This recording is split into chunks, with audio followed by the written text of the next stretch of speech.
नमस्कार आणि आपण पाहत आहात लोकहित लाईव्ह न्यूज चॅनल, आवाज सर्वसामान्य जनतेचा।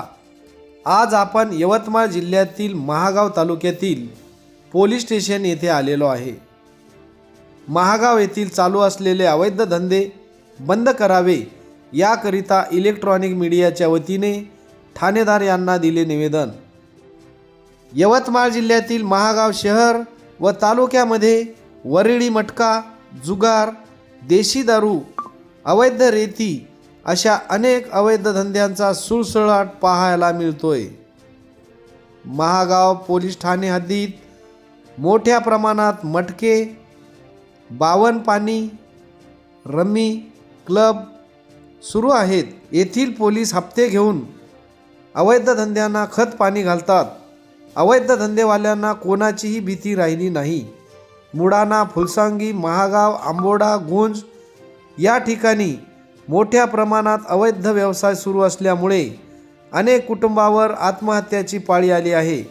महागाव पोलीस ठाणे हद्दीतील अवैध धंदे बंद करावे याकरिता इलेक्ट्रॉनिक मीडियाच्या वतीने निवेदन देण्यात आलेले आहे।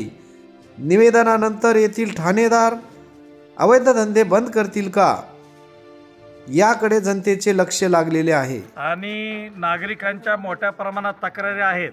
त्या पोलीस स्टेशनच्या हद्दीमध्ये मोठ्या प्रमाणात अवैध धंदे सुरू आहेत। त्या अवैध धंदेमध्ये वरळी मटका असेल, क्लब असेल, अवैध रीती तस्करी असेल, गौण खनिजाची चोरी असेल, ह्यामुळे ह्या भागामध्ये मोठ्या प्रमाणात अवैध धंदे फोफाळलेले आहेत आणि पोलीस प्रशासन कुठलीही अशा लोकांवर कारवाई करत नाही।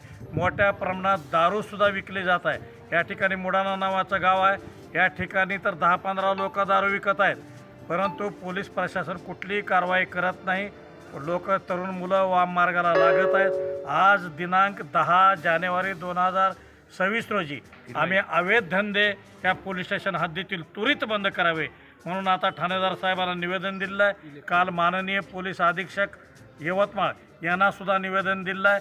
आमचे सर्व इलेक्ट्रॉनिक्स मीडियाचे प्रतिनिधी या पोलीस स्टेशनच्या आवारामध्ये आलेले आहेत आणि त्यांनी स्वतः या ठिकाणी येऊन निवेदन दिलेलं आहे। जर ह्या निवेदनावर अवैध धंदे बंद केले नाही तर आम्ही तीव्र आंदोलन छेडू।